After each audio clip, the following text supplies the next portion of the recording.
আমার সামনে এখন যে জিনিসটা দেখছেন এর সাথে গ্রাম বাংলার অধিকাংশ মানুষের শৈশবের অনেক স্মৃতি জড়িত রয়েছে।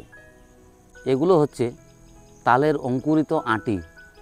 ভাদ্র মাসে যখন তাল পাকে সেই সময় তালের বিভিন্ন ধরনের রেসিপি আমরা খেয়ে অবশিষ্ট যে আঁটিটি থাকে সেটি আমরা আমাদের বাড়ির যে কোনো পরিত্যক্ত জায়গাতে সেগুলোকে জড়ো করে রেখে দিই এবং অধীর আগ্রহে থাকি যে কখন এগুলো থেকে অঙ্কুরিত হয়।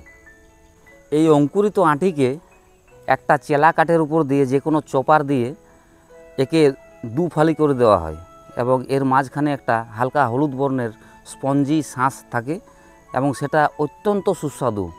যারা এর স্বাদ নিয়েছেন আগে কেবলমাত্র তারাই বুঝতে পারবেন যে এটা কতটা মিষ্টি।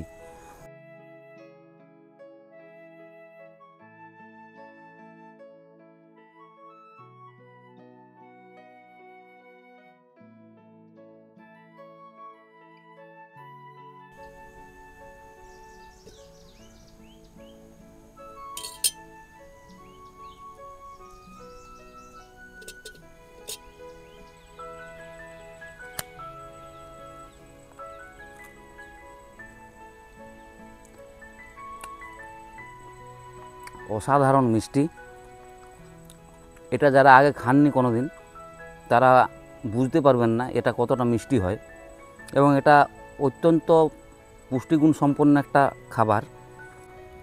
এমনকি এটা লক্ষ্মী পূজার প্রসাদের একটা উপকরণ হিসাবে ব্যবহার করা হয়। এর মধ্যে অনেক পুষ্টিগুণ থাকে, যেমন জিঙ্ক থাকে, পটাশিয়াম থাকে, আয়রন থাকে এবং এটা পেট ঠান্ডা রাখতে সাহায্য করে।